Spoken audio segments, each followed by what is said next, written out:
Tuhan bersamamu.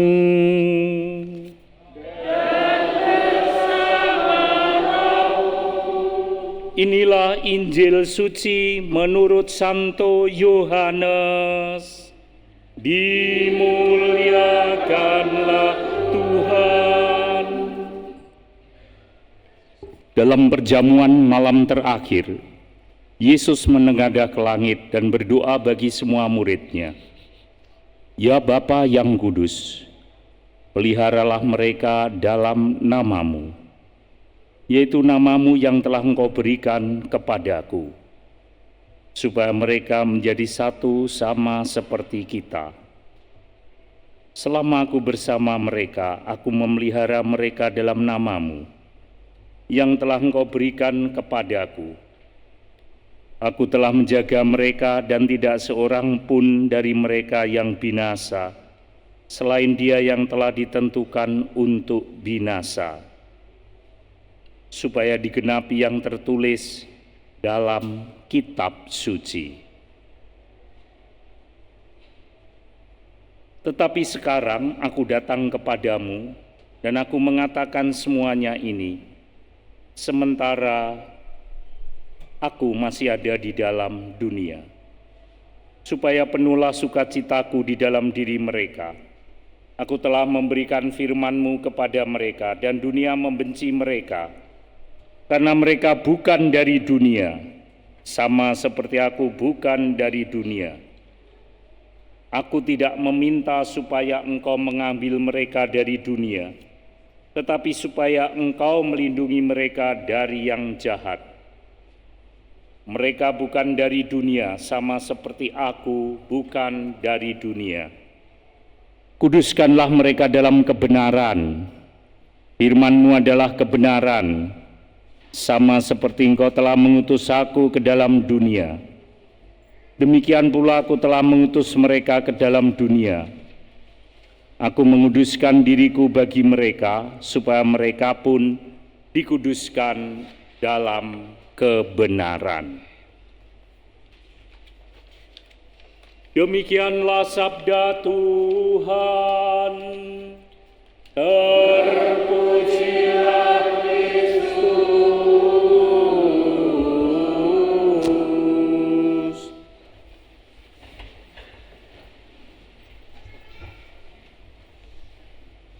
Tuhan yang benar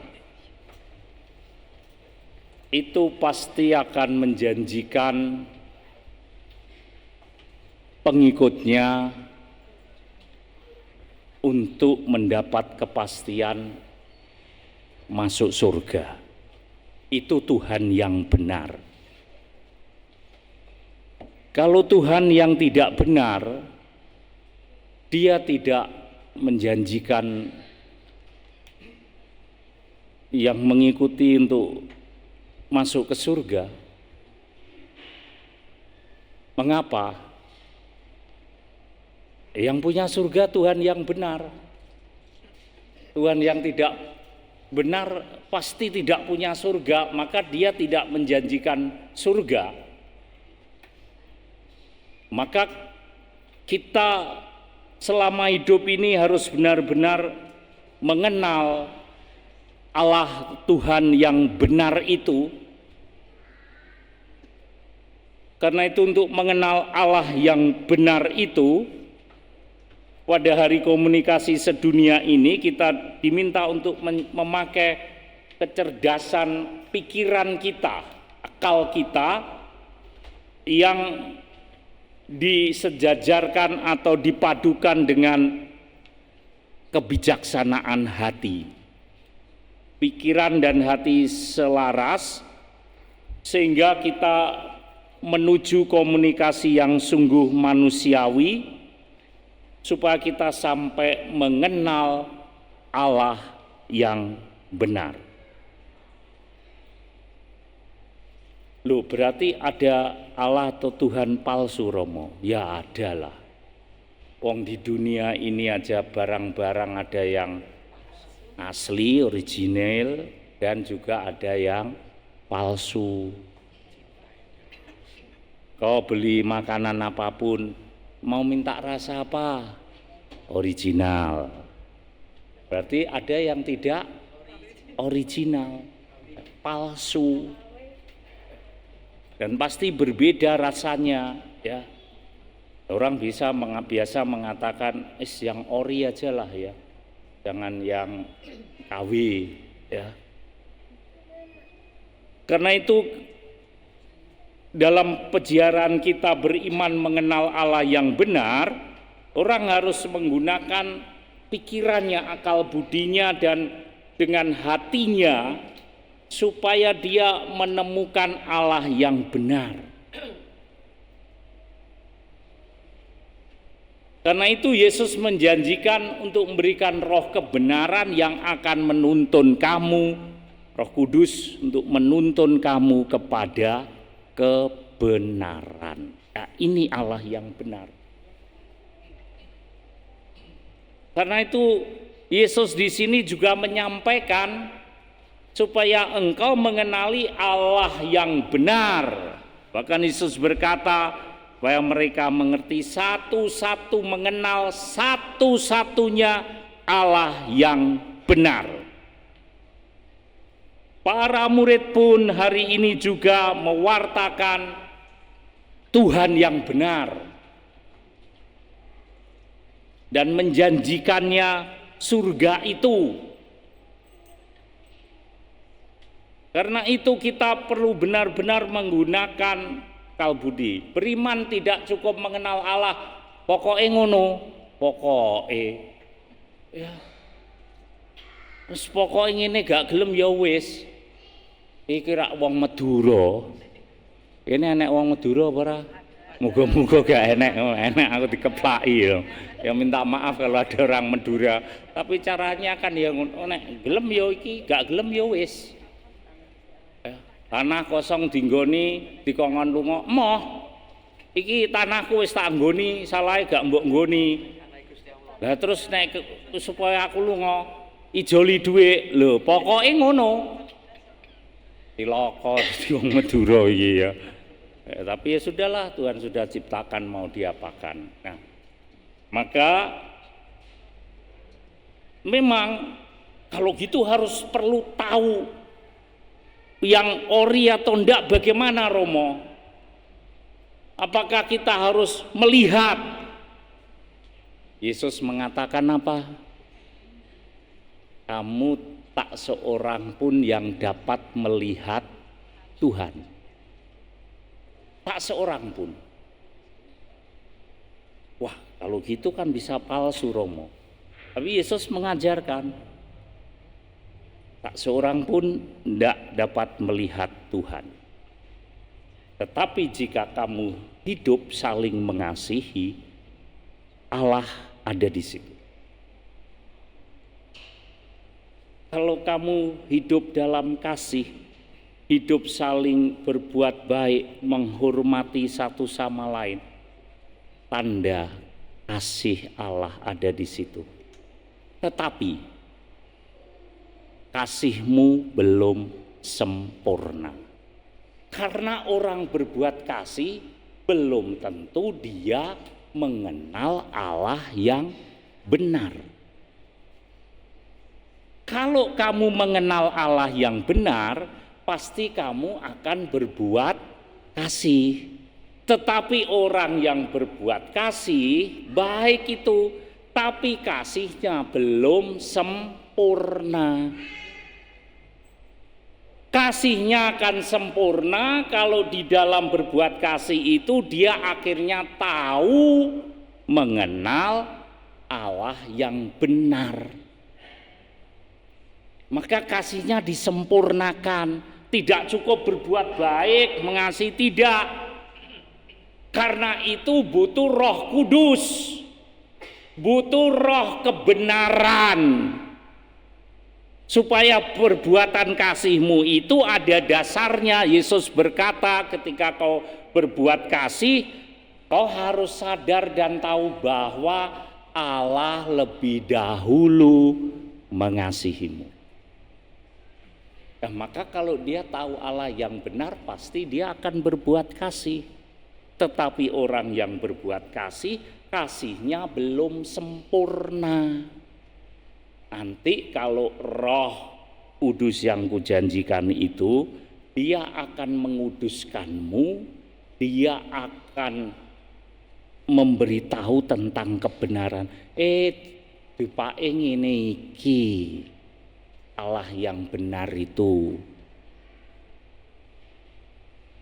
Kalau kamu berbuat kasih, Yesus berkata apa?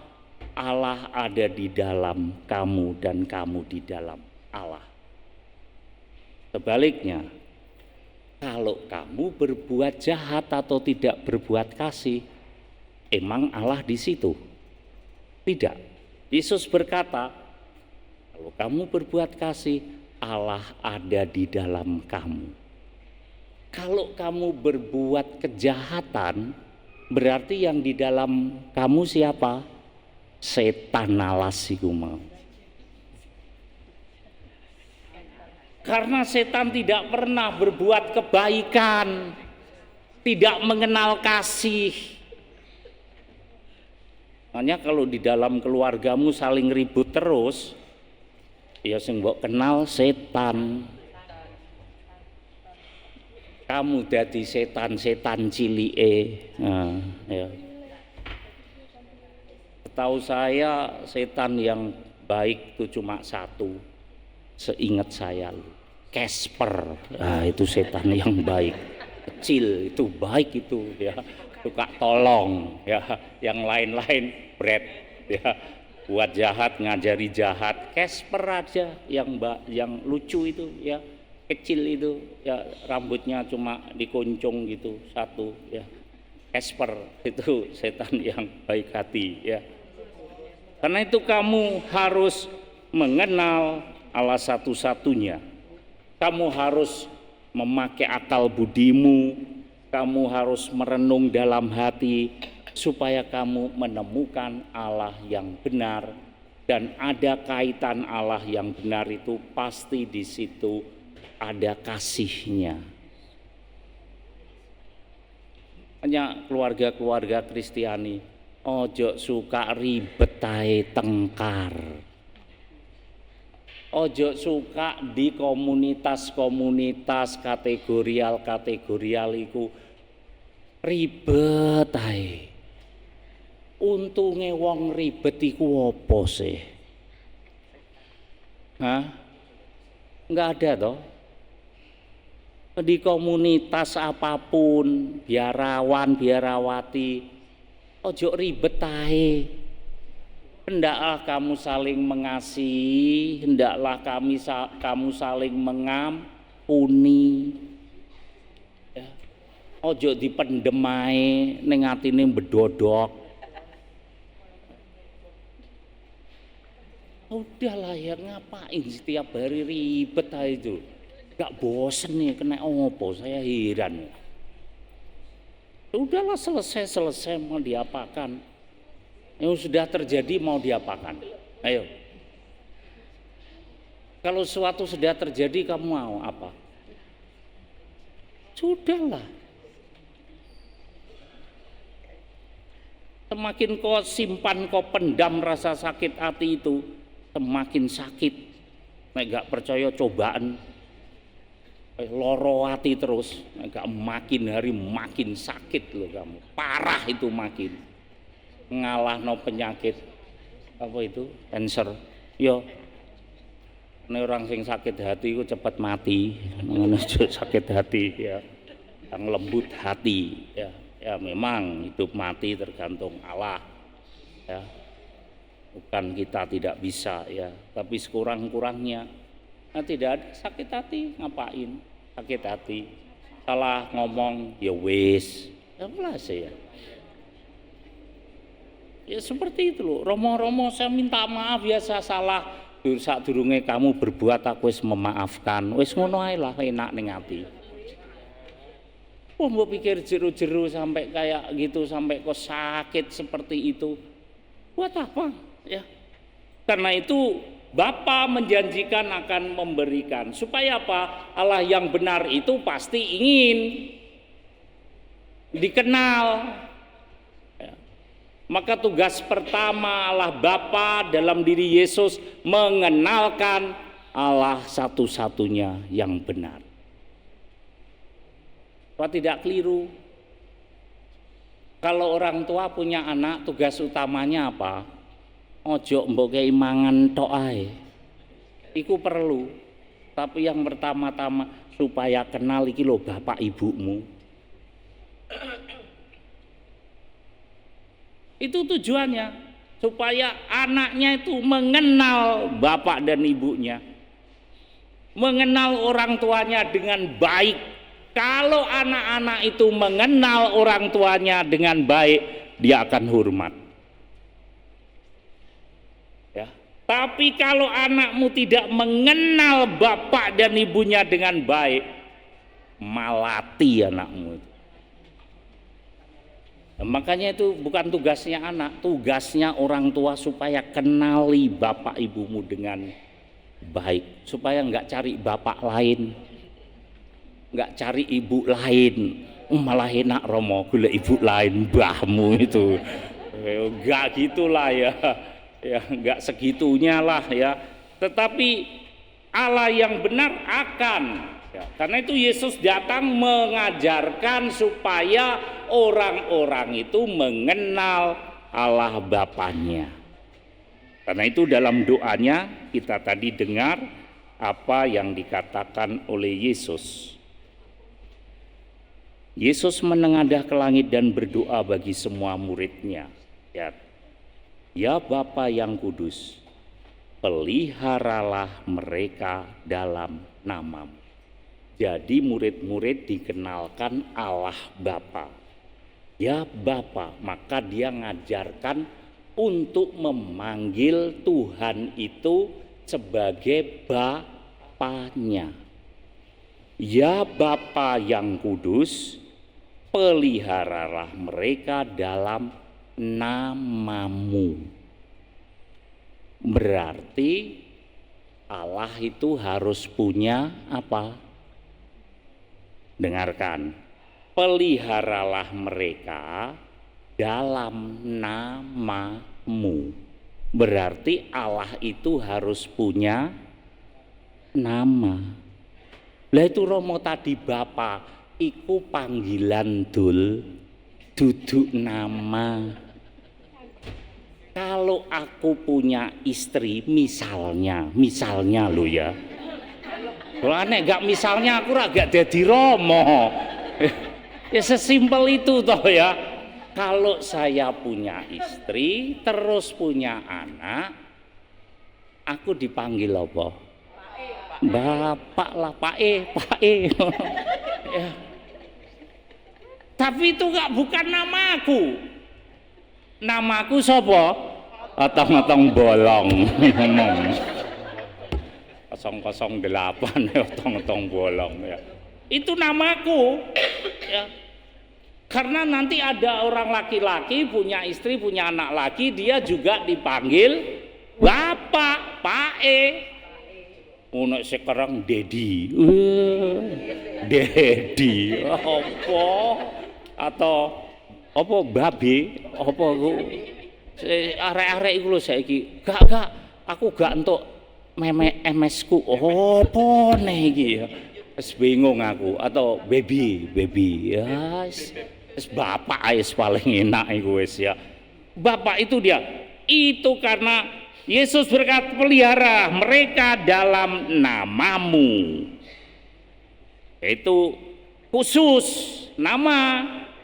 Itulah jati dirinya. Jati diriku iki sapa yang ngomong iki? Otong duduk Romo ya. Romo iku status jabatanku. Makanya kamu kalau ketemu saya, kamu tong, aku malah seneng. Iku jenengku mewakili aku. Kowe nek Romo iku apa iki sapa dicelok? Ya mungkin nek Romo tong ngono lah ya wis lah ya. Dijadikan satu ya. Tapi pasti harus punya nama. Nama punya arti. Lihat itu nabi-nabi semua yang diberikan oleh Allah selalu namanya punya arti. Coba kalau kamu punya anak kasih nama I ngono tok jejal. Iki opo artine no, ya. Saya dulu juga nggak tahu, tapi saya yo gregeten. Soalnya tetangga saya itu jenenge Yono. Terus apa nek ya wong Jawa niku lho, Suyatno. Lah aku iki kok jenengku Otong dhewe yo. Cek weleke ngene. Waktu itu gak ngerti saya itu. Ya namanya gak tahu saya. Kok aneh gitu loh. Saya daftar sekolah diterima. Kan lihat-lihat kan ayah saya, ibu saya kan gak mau. Wis kowe golek dhewe. Gak gelem diterterno ngono bapak ibu umah. Mandiri. Jadi daftar dhewe ngurus sendiri, waktu pengumuman lihat sendiri datang. Nenek orang, "Apa iki Otong ditampa? Sopo iki?" Orang pada gitu karena di Jawa, ya Jawa Tengah. Bluro ae Jawa desa ngono ya. Kampung saya itu. Ya. Tanya, "Mah, apa jenengku teh Otong dhewe? Kurang gawean tah?" Lele kowe gak ngerti ya le to kalau lanang. Nek wedok nduk ya. Le kowe gak ngerti sejarahnya, emang sejarahnya piye? Bapakmu itu orang Sunda, pengen punya anak laki-laki. Wis duwe telu wedok kabeh. Makanya dia ujar kalau ini yang keempat lahir laki-laki akan kuberi nama Otong dari Sunda, satu-satunya. Yang lain-lain enggak. Lain-lain Jawa, Ani, Eti, Indah, Teguh, Wati, iku Jawa kabeh. Aku tok sing Otong. Ora nyimpang to. Terus saya bilang gini, ada itu sejarahnya. Lah apa gak iso taliane Yono apa itu. Iku gak yo laki, gak harus Sunda, bapakmu dari Sunda. Iku artine anak laki-laki. Lah ya bener toh? Wong sing telu iku mau wedok. Papat aku, 5-6 durung dirancang, durung. Keempat saya maka dikasih nama Otong, artinya anak laki-laki. Karena itu aku harus menunjukkan kelaki-lakianku wong jenenge Otong. Ya kudu gede kok ngene.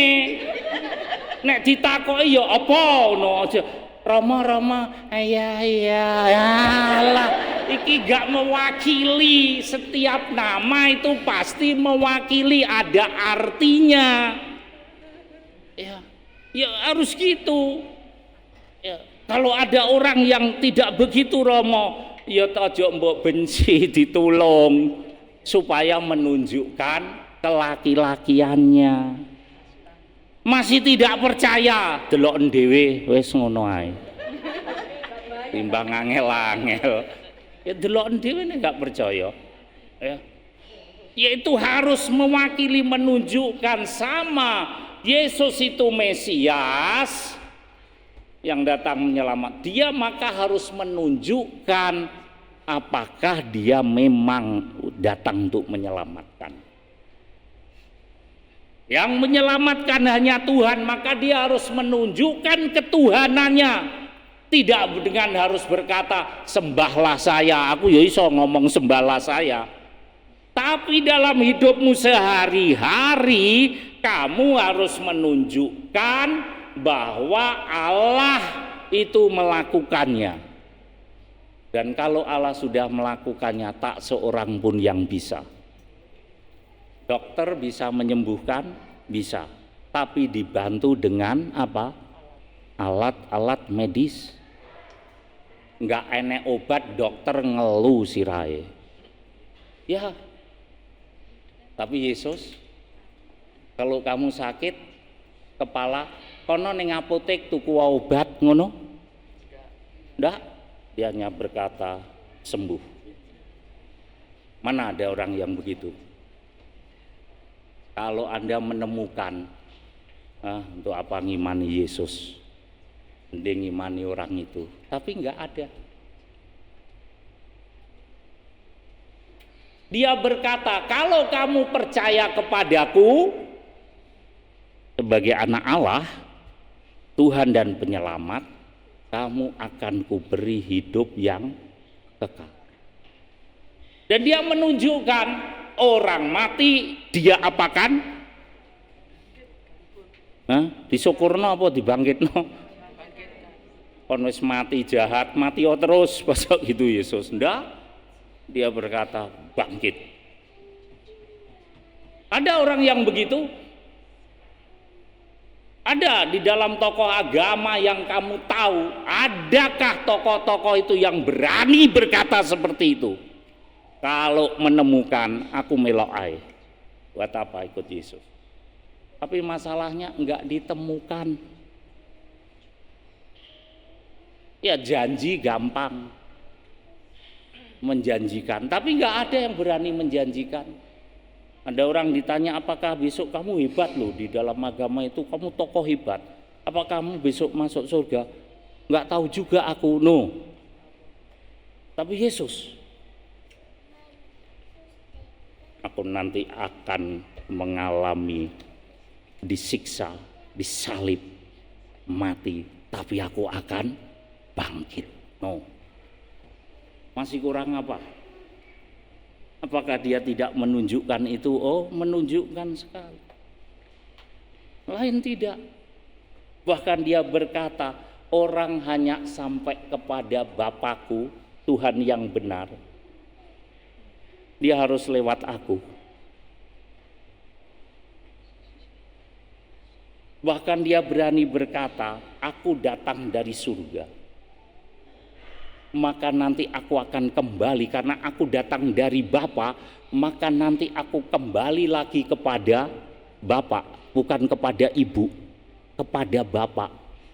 Aku datang dari surga, diutus turun ke dunia, maka nanti setelah selesai aku akan kembali ke surga. Cari itu tokoh di agama lain, sampai kiamat kamu tidak menemukan, kecuali satu orang yang berkata, aku datang dari surga, kembali ke surga. Aku datang dari atas, kembali ke atas. Yang percaya kepadaku sebagai Tuhan dan Juru Selamat, kamu akan kuberi hidup kekal. Kalau kamu percaya aku sebagai nabi, kau hanya melihat mukjizatku, karena nabi hanya bisa membuat mukjizat. Tapi nabi-nabi semua mati, nggak ada yang bangkit kecuali satu itu.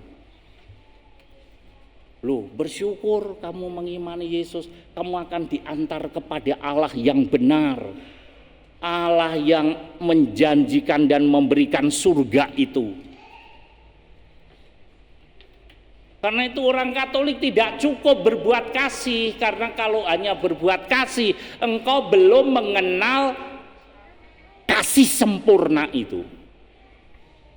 Kasih sempurna hanya ada di dalam diri Yesus Kristus. Tidak ada lain. Dengan kamu percaya kepada Yesus, kasihmu menjadi sempurna. Karena engkau telah mengenal satu-satunya Allah yang benar. Ayo kalau mau berargumentasi, penting ojo ngancam lo, ngeroyok lo yo. Kalau kamu kape akal budimu, ayo kita buktikan Allah yang benar itu kayak apa. Tapi itu orang nganggu akal, gak pakai akal budi, nganggu okol, kalah biasanya apa itu ngancam, biasanya persekusi. Ngono ae gampang. Bisa aku nek ngono tok ae, gak usah kita berargumen, buat apa? Cari itu Allah yang benar, itu Allah yang menjanjikan surga enggak? Kalau tidak menjanjikan surga, itu bukan Allah yang benar. Apalagi kalau dia menjanjikan kenikmatan. Iki surga apa? Kenikmatan. Kurang tah ning donya. Ayo. Masa di sana masih dikasih kenikmatan? Ya kalau pastor boleh-bolehlah ya. Maksudnya kenikmatan yang berbau-bau begitu. Lah kalau Anda sudah punya suami, punya istri, istrine malah 5-6 niku ijek kurang kenikmatan. Surga kayak gini nih tah. Yesus tidak pernah menjanjikan surga begitu. Di rumah Bapakku banyak tempat tinggal, dan kamu hanya memuliakan dan memuji menyembah Allah. Enggak melakukan nafsu-nafsu lah. Mau lagi esek-esek, guys. Payu itu bukan surganya Allah. Ya ada orang ateis juga nggak jelas mengajarkan surga yang bagaimana. Saya tidak mengatakan atau mendiskriminasi sesuatu, aku enggak tahu.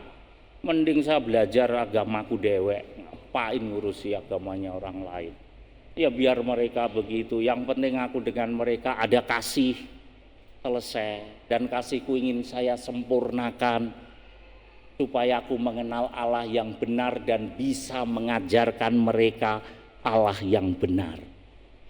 Murid-murid begitu. Karena itu pada hari novena yang ketiga ini kita jelas-jelas diajak untuk benar-benar mengenal Allah yang benar itu, supaya di dalam diri kita ada kasih. Karena itu kita mohon supaya Roh Kudus memimpin peziaran umat Allah di dunia menuju kepenuhan kebenaran. Pernyataan bisa benar-benar, tapi satu hal yang penting adalah kau mengenal satu-satunya Allah yang benar. Selesai, sudah cukup. Dan tidak perlu kau harus tahu Allah itu, karena Yesus berkata, cukup berbuat kasih, tapi nanti kasihmu akan aku sempurnakan. Kalau engkau menerima aku, karena kasih sempurna hanya miliknya Yesus. Dan engkau akan mengetahui kebenaran jika Roh Kudus itu aku berikan dari dalam diriku. Berarti pemilik Roh Kudus itu siapa? Yesus. Karena datang dari dalam dirinya. Di luar Yesus orang tidak punya Roh Kudus. Di luar Yesus orang hanya punya roh kuda liar. Bukan Roh Kudus.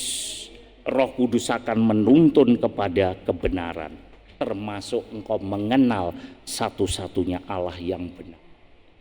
Karena itu kalau engkau percaya dan mengenal Allah Bapa yang benar, engkau akan percaya kepada anaknya yang diutus. Seperti dikatakan dalam bacaan kedua tadi. Bagaimana Kisah Rasul mengatakan bahwa supaya kasihmu menjadi sempurna dan engkau mengenal satu-satunya Allah yang benar.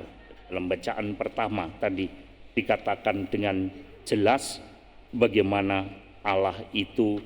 Dalam bacaan kedua dikatakan bahwa beginilah kita ketahui bahwa kita berada di dalam Allah dan Dia di dalam kita, yakni bahwa Ia telah mengaruniai kita supaya kita mendapat bagian dalam Roh-Nya. Ini yang penting.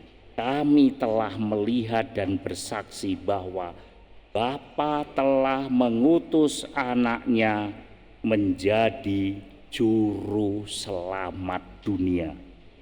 Dan siapa saja yang mengaku bahwa Yesus adalah anak Allah, dia akan beroleh hidup yang kekal.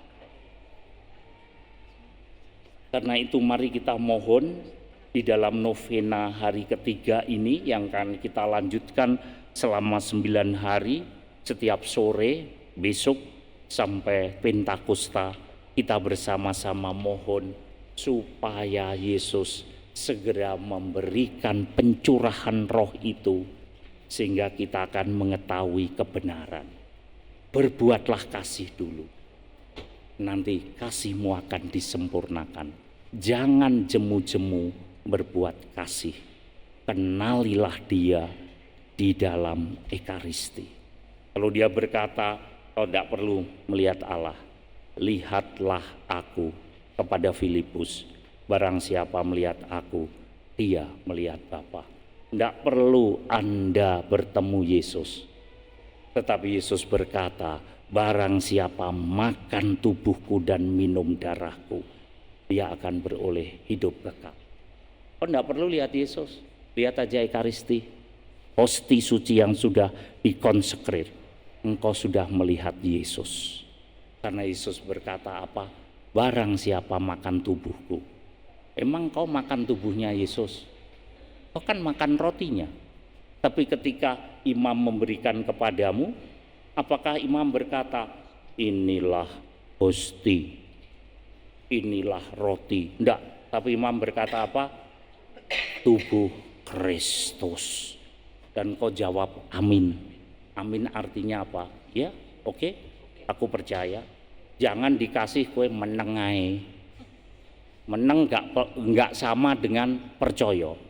Dan nek kue pas bingung, iki iya bukan terima kasih kan? Tubuh Kristus, syukur kepada Allah. Emang kau jawab begitu? Amin. Ya, jawab dengan pasti. Ini tubuhku, ini aku. Dan kau jawab seperti Filipus atau Thomas. Ya Tuhanku dan Allahku, bukan roti, tetapi tubuh Kristus yang adalah Tuhan, Allah dan Juru Selamat kita. Amin.